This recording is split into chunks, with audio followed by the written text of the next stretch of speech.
Yes. Actually जब भी मेरे पास कोई लिटरेचर रिव्यू के लिए आता है तो पाकिस्तान में सबसे बड़ी जो वीक पॉइंट होता है मेथोडोलॉजी होती है। हर बंदा अपनी तरफ से बहुत अच्छी मेथोडोलॉजी यूज करता है। सबसे वीक जो पाकिस्तानियों की, ये एशियंस की होती है, वो होती है मेथोडोलॉजी। जबकि यूरोप में जाके मैंने एक चीज देखी है कि हम लोग वही हैं, वही काम करते हैं जो लोगों ने पहले किया हो, वही मेथोडोलॉजी यूज करते हैं जो पहले की हो, उसी के सहारे के ऊपर रिजल्ट्स एक्सपेक्ट कर रहे होते हैं। नहीं, आपकी मेथोडोलॉजी ओल्ड हो, ट्रेडिशनल वे में हो और रिजल्ट आप नए वे में एक्सपेक्ट कर रहे हो, ऐसा पॉसिबल है? तो इसका मतलब है कि यूरोप में ऐसा नहीं है। यूरोप के अंदर ये चीज है कि नई मेथोडोलॉजी, नया डिजाइन, नई चीजें, नया पर्सपेक्टिव, ठीक है, नए अंदाज में चीजों को देखना, रिजल्ट एक्सपेक्ट कर रहे होते हैं कि मे बी ट्रेडिशनल भी आ सकते हैं, मे बी न्यू भी आ सकते हैं। अब नई मेथोडोलॉजी के अंदर सबसे इंपॉर्टेंट चीज होती है अपनी मेथोडोलॉजी को सेट करें, ठीक है। तो अक्सर स्टूडेंट या कोई भी मेरे पास आता है, कहते हैं मेरा रिसर्च टाइटल बड़ा अच्छा है, एब्स्ट्रैक्ट बड़ा अच्छा है, इंट्रोडक्शन बड़ा अच्छा है। जब मैं मेथोडोलॉजी देखता हूं तो मैं बहुत हंसता हूं बैठ के कि यानी आपकी बैकग्राउंड अच्छा है बट आपकी मेथोडोलॉजी जीरो है। पूरे का पूरा आर्टिकल किसकी बेस के ऊपर होता है? Methodology base. सबसे बड़ी कंट्रीब्यूशन किसी रिसर्च में जो होती है मेथोडोलॉजी की। इसकी कंट्रीब्यूशन क्या है मेथोडोलॉजी के अंदर? इसने टाइम को रिड्यूस किया और ग्रुप बनाए, और जो इसने नया टाइम बनाया 2 इयर्स का, उसमें ग्रुप्स का जो नया स्टाइल था, इसकी कंट्रीब्यूशन है मेथोडोलॉजी के अंदर। फिर लिखना उसको कंट्रीब्यूशन है। अब लोगों का डिजाइन सही होता है, कुछ लोगों का वो लिख नहीं पाते, वर्ड्स नहीं होते हैं ना, तो उनके लिए जो लोग आगे जाना चाहते हैं, चंद एक ही होते हैं, ज्यादा नहीं होते। ऑनेस्टली स्पीकिंग कुछ सुन भी ले होंगे, बहुत शौक होगा उनको आगे जाने का, तो कोशिश करें ये आर्टिकल डाउनलोड कर लें और इसी तरह देखते रहें जिस तरह मैं एक्सप्लेन कर रहा हूँ, ठीक है। तो मुझे अच्छा लगता है कोई एक बंदा भी पाकिस्तान में से कोई पाकिस्तान का नाम रोशन कर दे, या एशिया में से कोई भी किसी का इस तरह की स्टडी कंडक्ट करे कि लोग उसे माने, ठीक है, इंडस्ट्री क्रिएट करे। चंद एक ही होते हैं। आगे method, study designs, clear. Study design के अंदर सबसे पहला जो होता है आपके रिसर्च के अंदर, रिसर्च डिजाइन होता है, ठीक है। फिर होता है पार्टिसिपेंट। इसने दोनों की हेडिंग दी हुई है, इसके अंदर शॉर्ट लिखा हुआ है इसको, research, study design and participant. दो चीजें एक्सप्लेन की हुई हैं, वही चीजें जो आपने ऊपर पढ़ी थी एब्स्ट्रैक्ट में। एब्स्ट्रैक्ट में शॉर्ट एक लाइन में लिखी हुई थी, यहां क्या कर रहा है उसको, वही जितनी कैरेक्टरिस्टिक लाइन में लिखी थी वो कैरेक्टरिस्टिक थी मेथोडोलॉजी की, वो मेथोडोलॉजी के कंपोनेंट थे जो एक लाइन में लिखे थे उस बंदे ने। अब उन मेथोडोलॉजी के कंट्रीब्यूशन को, उन कंपोनेंट को डिटेल में एक्सप्लेन कहां किया जाता है? मेथड में। आप ऊपर तो बड़ा इंप्रेसिव लिख दिया, नीचे क्या है? कुछ भी नहीं है, आप एक्सप्लेन नहीं कर पाते तो आपकी रिसर्च जीरो। तो सबसे स्ट्रॉन्ग आपकी मेथोडोलॉजी होती है कंट्रीब्यूशन वाइज, है ना। और ये कैसे लिखते हैं? अब ऊपर पहले मैंने लिखा था रिसर्च डिजाइन, मैं अक्सर पूछ जाता हूँ आपकी रिसर्च डिजाइन क्या है। कुछ लोग कहते हैं मेरी रिसर्च क्रॉस सेक्शनल है, एक ही लाइन में। Purposive sampling was used based on the cross-sectional design.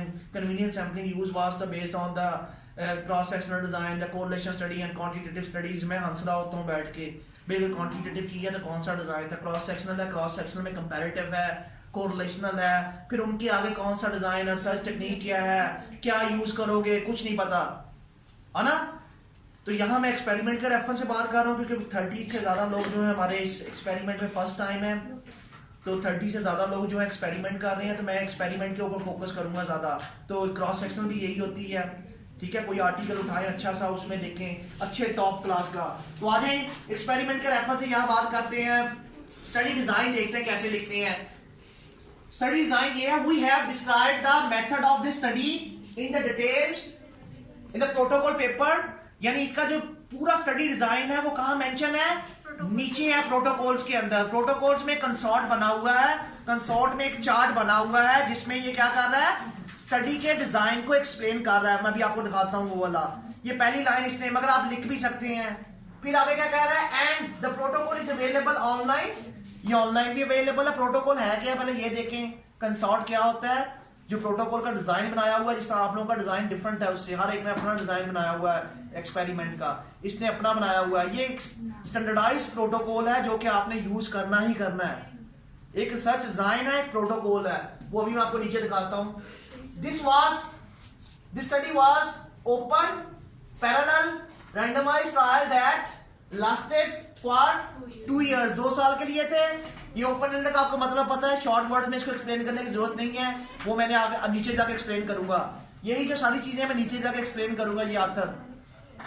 With parallel कितने ग्रुप थे, कंट्रोल ग्रुप में कितने कंट्रोल ग्रुप थे, एक्सपेरिमेंट में कितने एक्सपेरिमेंट ग्रुप थे, वो आप लोगों ने एक्सप्लेन करने हैं, ठीक है। रैंडमाइजेशन थी, कितना लोगों को चूज किया इंक्लूजन क्राइटेरिया में, एक्सक्लूजन क्राइटेरिया में, सिंपली कौन सा मेथड रैंडमाइजेशन में यूज किया, वो सारा नीचे एक्सप्लेन किया हुआ है। यहां सिर्फ रिसर्च डिजाइन में मैं सिर्फ ओपन करूंगा एक लाइन में, अच्छा सा ना, इसको एक्सप्लेन करूंगा। 2 years का था with follow up assessment at 6 and 12 and यानी पहले 6 month असेसमेंट की गई, पहला 6 month से पहले जब पेशेंट आया, फिर इंटरवेंशन दी गई, मेडिसिन दी गई, फिर 6 month के बाद फिर मेडिसिन दी गई, फिर 12 month, फिर उसके बाद 12 month के बाद 1 year के बाद असेसमेंट की गई। बीच को भी ले सकते हैं, अपनी मर्जी है। इसका डिजाइन ये था, है ना, जो इसने सोचा। 6 month का गैप भी हो सकता है, हम 1 month का ले रहे होते हैं, 2 month का ले रहे होते हैं किसी एक्सपेरिमेंट में ना। ये देखिए उसने बता दिया 2 years में फॉलो अप क्या किया उसने, कि किस तरह फॉलो किया अपने डिजाइन को, है ना। आपको ये लाइन नहीं मिल रही होती समटाइम अपने एक्सपेरिमेंट में लिखने के लिए, कहाँ से लेते हैं लाइन, कहाँ से वर्ड्स लेते हैं। ये है एक आर्टिकल आपने अगर सिस्टमैटिक वे में पढ़ा तो आप लाइन लेने के लिए पढ़ रहे होते हैं, आप अपने डिजाइन को एक्सप्लेन करने के लिए पढ़ रहे होते हैं ना।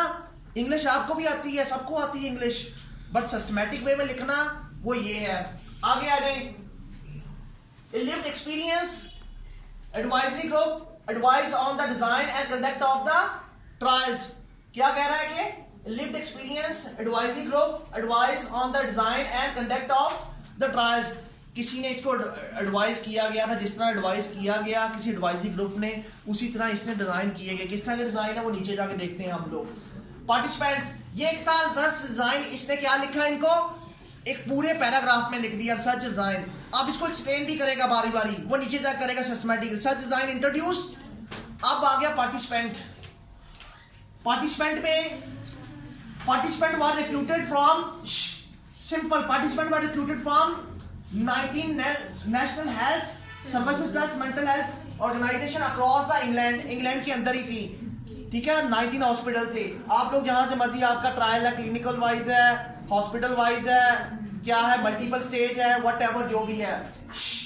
Potential participant were identified initially by the clinical staff और recruited through the advertisement placed in the clinical setting and social media. Those participants who express the interest in the participation, ये पहली sent to further information। ये देखिए इन्होंने कैसे लोगों को participant को किया, डायग्नोज पेशेंट थे हॉस्पिटल से, जिसको किसी ने क्लिनिकल स्टाफ ने डायग्नोज किया हो वो वाले। बाकी कौन से डायग्नोज पेशेंट लिए इन्होंने एक, जिस तरह आप लोग बनाएंगे फाउंडेशन यूनिवर्सिटी में एक ऐड बनाएंगे, उस ऐड में बताएंगे ये एक्सपेरिमेंट हो रहा है, इस एक्सपेरिमेंट में ये चीजें चेक की जा रही हैं, कोई बंदा अगर इंटरेस्टेड है तो क्यूआर कोड होगा एक, वो स्कैन करे, वो हमारे ईमेल के ऊपर आ जाएगा, वो आप प्लेस करेंगे सारी जगह पे पूरी यूनिवर्सिटी में। जो लोग इंटरेस्टेड होंगे वो आपको स्कैन करेंगे पूरे कोड को, जो कोड क्या होता है उसे I don't know, QR code को स्कैन करेंगे, वो उसको क्लिक करेंगे तो खुद ब खुद आपकी स्टडी में अपना डाटा देंगे। अगर वो एलिजिबल हुए तो आप उनको कॉल करेंगे और किसी दिन फिक्स करेंगे, उनको बुलाएंगे, उनको ट्रेनिंग देंगे, उनको काम करवाएंगे, है ना। इस तरह इन्होंने किया, ये वाला क्लिनिकल सेटिंग के अंदर ही किया प्लेस। इनकी सेटिंग कौन सी थी, क्लिनिकल सेटिंग। जो क्लिनिकल में पोस्टर लगाए होंगे इन्होंने डिफरेंट क्लिनिक्स के अंदर। आपका कहाँ यूनिवर्सिटी का सैंपल है तो यूनिवर्सिटीज में लगाओगे, स्कूल का है तो स्कूल्स के अंदर लगाओगे, एंड सोशल मीडिया के ऊपर, फेसबुक पे, हाँ ट्विटर पे, वहां से भी लोग आ सकते हैं ना कि ये एक्सपेरिमेंट हो रहा है, इसमें अगर किसी ने करना है तो ये क्यूआर कोड को जो है ना, क्यूआर कोड को स्कैन करें तो आ जाएगा। आगे दोस्त participant who express interest in the participation were send to further information. जिन लोगों को इंटरेस्टेड है वो अपनी इंफॉर्मेशन उसमें ईमेल वगैरह पुट करके भेज दें, फिर बाद में आप रिस्पांस देते हैं, ठीक है। Participant eligible criteria consistent of the being age 18 years or and older, having the clinical diagnose और ICD-10 या DSM का हो या ICD-10 का डायग्नोज हो, किस कौन देगा, क्लिनिशियन। आगे डायग्नोज ऑफ द शिज़ोफ्रेनिया और other non affective psychotic disorder with the multiple episodic and being prescribe an anti psychotic. इसका मतलब है वो लोग इसने अपनी स्टडी में लिए जो मेडिकेशन के ऊपर थे, डायग्नोज थे शिज़ोफ्रेनिया में और नॉन साइकोटिक डिसऑर्डर में थे। 2 ग्रुप्स बनाए इसने, है ना, ठीक है। और डायग्नोज थे और मेडिकेशन के ऊपर थे, और उनकी मेडिकेशन भी एक जैसी ही थी। ये ना हो कि मेडिकेशन कोई और ले रहा है, कोई और ले रहा है तो उसको अपनी स्टडी में ले लिया, है ना। सारा कंट्रोल एनवायरनमेंट होता है। आगे देखिए, exclusion criteria including being the considered by the clinician to pose a serious risk of the harm. ऐसा बंदा जिसको हार्म लगेगा वो एक्सक्लूड हो जाएगा, जिसको कोई साइकोलॉजिकल प्रॉब्लम होगा वो एक्सक्लूड हो जाएगा स्टडी में से, जिसका मेंटल लेवल ठीक नहीं होगा, कॉग्निटिव प्रॉब्लम होगा, लॉजिकल प्रॉब्लम होगा, वो रिड्यूस हो जाएगा। आपसे क्वेश्चन करेंगे आपने कैसे, आपने इसमें लिख तो दिया, इससे क्वेश्चन करेंगे आपने कैसे इसको स्क्रीन आउट किया। स्क्रीन आउट करेंगे तो भेजेंगे ना। कोई फाइल देखी, डायग्नोज था, दिखने से पहले सोचिएगा यहाँ तो इन्होंने डायग्नोज किया इनको, है ना, तो कहता हॉस्पिटल में थे। आगे क्या है इसमें, lacking the capacity to the consent, जो लोग कंसेंट नहीं दे सकते, वर्बल एंड इनफॉर्म कंसेंट, वो भी निकाल दिए गए। जो वॉलंटियर नहीं थे वो भी निकाल दिए गए। जो एंजॉयमेंट के लिए आए हुए थे वो भी निकाल दिए गए, है ना। Having insufficient spoken English language, जिनकी मदर लैंग्वेज वो वाली नहीं थी इंग्लिश, लोग यहाँ तराज कर रहे थे क्लास में हम इंग्लिश के यूज करेंगे। यहाँ देखिए इंग्लिश में जो नहीं थे उनको उन्होंने निकाल दिया। आपकी मदर लैंग्वेज में हमेशा एक्सपेरिमेंट होता है, आपकी मदर लैंग्वेज में स्केल्स कंडक्ट होते हैं। जो लोग ये समझ रहे हैं कि हम उर्दू नहीं लगाएंगे तो वो एक बायस्ड है स्टडी, है ना। आपके कल्चर के अकॉर्डिंगली आपकी लैंग्वेज में होना चाहिए। बेशक आप एजुकेटेड लें, बेशक नॉन एजुकेटेड लें, आपका सैंपल आप कहते हैं हम एजुकेटेड लेंगे, सबसे बड़ी बायसनेस आपकी ये है कि आपने एजुकेटेड सैंपल लिया, मे बी मेंटल प्रॉब्लम किसको हो, अनएजुकेटेड लोगों को हो, तो इसका मतलब बायस था। आप शुरू में आपके सर्च बायस था, सिलेक्शन बायस था आपके अंदर ना, क्रॉस सेक्शन स्टडी के अंदर। तो मैं अक्सर लोगों को कहता हूँ, वो अक्सर लोग हीरो बने होते हैं ना, वो मानते ही नहीं है, वो अपनी सुन रहे होते हैं कहीं से स्टडी हो जाए। तो end of the day breast feeding and the being involve in the other trials and the, जो बंदे दूसरे किसी ट्रायल में इन्वॉल्व थे उनको भी निकाल दिया गया। कुछ और स्टडी कर रहे थे, सिर्फ एक ही तरफ फोकस्ड हो। ठीक है, eligible search by the researcher and confirm by the principal investigator of the, ये इन्होंने एक अपेंडिक्स बनाई हुई थी। ये बंदे जो थे एलिजिबल क्राइटेरिया, आप लोगों ने जो प्रिंसिपल इन्वेस्टिगेटर था उसने साइन किया कि ये eligible criteria, exclusion criteria fulfil नहीं कर रहा तो निकाल दो। जो बंदा इंक्लूजन क्राइटेरिया फुलफिल कर रहा है उसको रखो बकायदा। उसने चेक किया प्रिंसिपल ने और रिसर्चर्स ने। ठीक है, द ओपीआर, ये ट्रायल्स का नेम है, programme which produce by operation define as diagnose on the base of the symptom checklist was used to verify the diagnose. ये वो डायग्नोज के स्केल्स थे जो उन्होंने इस चीज को रूल आउट करने के लिए यूज किए। आप लोगों ने जो रूल आउट करने के लिए स्केल यूज करने हैं वहां उनका इंस्ट्रूमेंट में लिखना है। फिर इनका written inform consent, written inform consent was obtain for the each eligible patient following the formal assessment of their capacity to conduct the research assessment and consent, verbal and non-verbal consent, written consent and verbal consent should be taken by the participant। अगर participant की as 16 साल से कम है तो फिर उनसे उनका कौन कंसेंट देगा, उनके पेरेंट्स या रेफरल सिस्टम देगा ना, वो नहीं दे सकते। ध्यान से ये चीजों को देख के एथिकल। रैंडमाइजेशन, रैंडमाइजेशन आप लोग सारे क्लेम करेंगे एक्सपेरिमेंट में कि हमने रैंडमाइजेशन की है ना। रैंडमाइजेशन को मास्किंग भी कहते हैं। अब randomisation was conducted through the sealed involve in independent and the internet based system link with the trial database विद 1/1 allocation using the random permuted block size of 4, 6 and 8। ये एक रैंडमाइजेशन करने की टेक्निक्स है कि परम्यूटेड जो block design होता है ऑनलाइन उसके थ्रू की गई थी ना, 4, 6 एंड 8। ये आपने इसके थ्रू रैंडमली लोगों को लिया था बायसनेस कम करने के लिए। आपने कोई भी बंदा ऐसा नहीं खुद ही प्लेस कर दिया हो, वो एक रैंडमली कंप्यूटर करता है, कंप्यूटर सिस्टम है परमिटेड, उसमें डाल किया, उसका देखें आपका फार्मूला होगा परमिटेड का, वो यहाँ लिखा हो। देखें कितनी लाइन में उन्होंने चीजों को लिखा। आप ऐसा नहीं लिखेंगे तो क्या होगा, अगर ऐसा लिख भी दिया, अगर आपने ऐसा नहीं किया तो पकड़े जाएंगे आगे जाके, है ना। The sequence was generated by the members of the clinical trials unit, also assigned by participant of the group. Each participant and their clinician were aware of the treatment allocation. ये देखिए उन्होंने आप लिखा था ना, ओपन माइंडेड था, open trial था, तो आप उसने बताया। यहाँ ये देखिएगा ईच, ये है ट्रायल, ये है ट्रायल इंफॉर्मेशन है, इसको ट्रायल रिसर्च ट्रायल्स कहते हैं। The sequence was generated by the member of the clinician trials unit who also assigned the participant to groups. यानी कि उनको ग्रुप में किसने साइन किया, क्लिनिशियन ने किया। Each participant and their clinician were aware of the treatment allocation, but the researcher who conduct this assessment were masked to allocation far as possible, and analysis was also conducted to the mask to group identify। जो statistician था जिसने इनको place किया, place करने वाले लोग जानते थे, जिन्होंने इनका एनालिसिस किया स्टैटिस्टिशियन, और जिन लोगों ने इसको ग्रुप में स्टार्ट किया वो लोग नहीं जानते थे। यानी 3 में से 1 जानता था, ये ओपन एंडेड स्टडी थी ना, 2 नहीं जानते थे ना।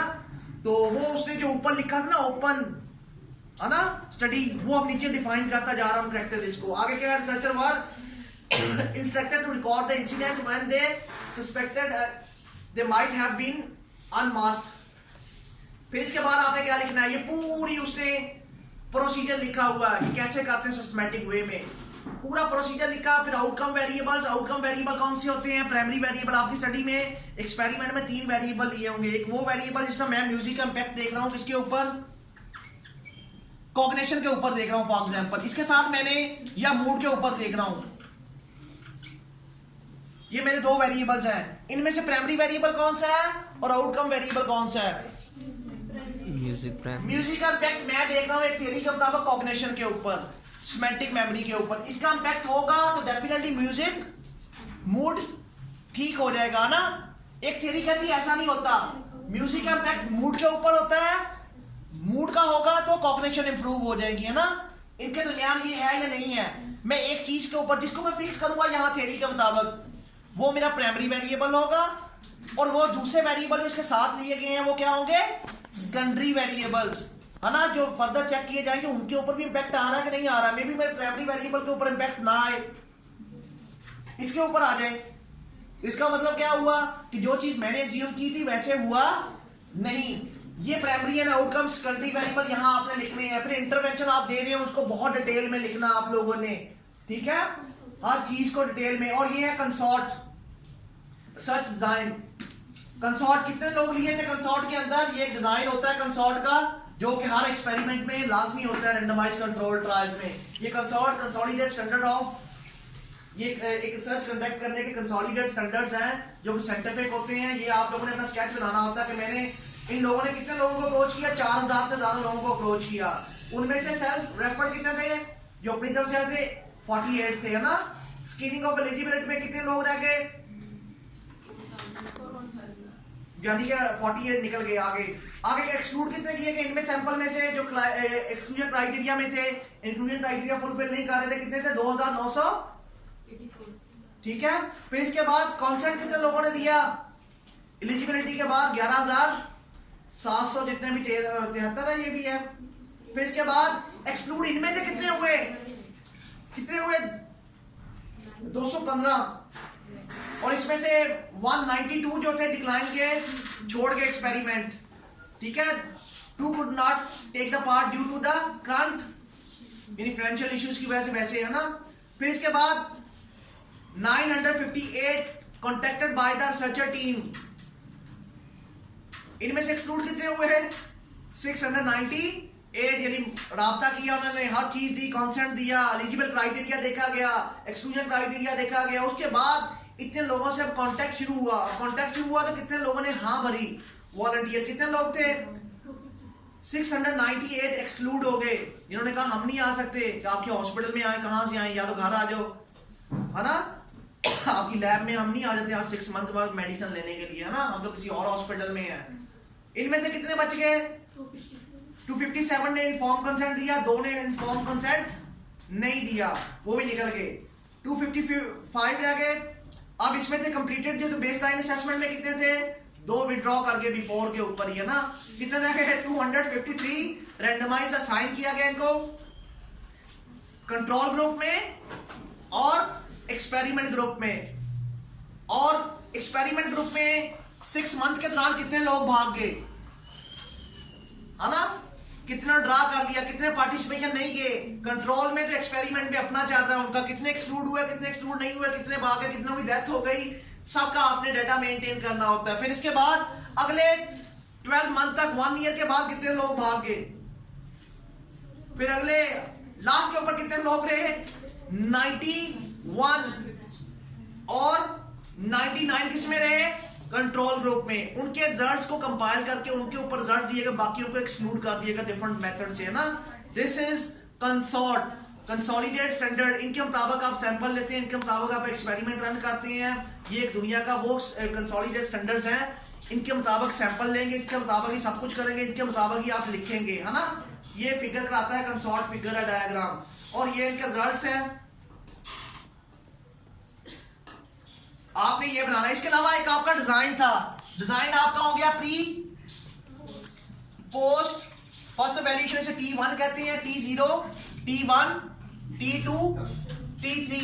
क्या था T1 पे, क्या था आज 6 मंथ, 12 मंथ, 1 ईयर्स।